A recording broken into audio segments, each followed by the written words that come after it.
Guys, is ExxonMobil finally going bargain hunting? They're obviously, I don't know, the biggest, the baddest integrated oil major. They are not on the ropes, although stock's seen better days. They just announced a $12 billion debt offering. What are they going to do with this money? They're going to do a little bit of shopping because obviously prices are pretty low right now. I mean, if there was a time to do it, now would be it. Now would be it. I mean, you can kind of leverage the fact that ExxonMobil has a credit rating better than the United States Treasury. And, we could say it, $12 billion is certainly an attractive thing. And considering that this past year, this was the very first year where ExxonMobil did not 100% replace their reserves in a very, very long time. And for some, that can be concerning.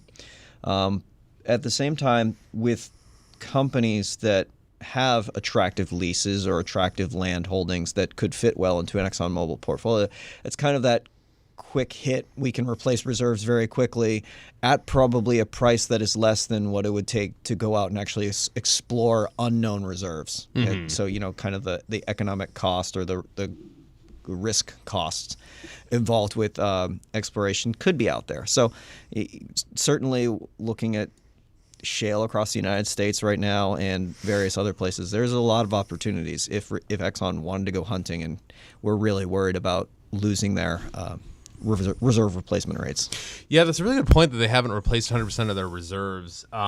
Taylor, do you think this is just to make sure that dividend stays? Well, $12 billion is the dividend, so that's for 1 year. They could cover what it a with that coincidence. $12 billion. I don't think that they're necessarily worried about that dividend this year. I don't think they're going to spend $12 billion on an acquisition either. But if they did, there's some companies out there with a market cap under $12 billion. Granted, you're going to have to pay a premium for these companies, so they won't be able to spend on a $12 billion market cap company because they're going to ask for a premium. But you're looking at companies like Devon Energy, Marathon Oil, Continental Resources, Cheniere Energy might be an interesting deal because they could source their own natural gas and then export it.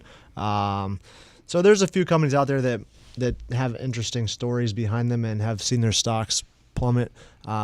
I doubt they'll spend all $12 billion on an acquisition, though. Well, at the same time, the last time they made a major acquisition was XTO Energy back in 2010. And, they did tap into their massive reserve of bought-back shares when they did that, too. And, we could say they have $12 billion in debt ready to kind of pull the trigger. They have $230 billion in treasury stock that they could use to go jump at somebody if they were really inclined to do so. You're probably going to look at an acquisition of a company whose shares have declined further than Exxon's, though. Otherwise, you might not be getting as good of a deal on your shares because Exxon shares are down as well. But, yeah, that's a huge...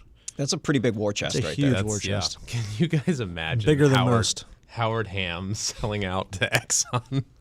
Yeah, it would be pretty interesting. I would be probably surprised. relieve a lot of stress in his life. Right. Well, yeah. Anyway. And turn those shares that he has into actual money rather than a depreciating asset.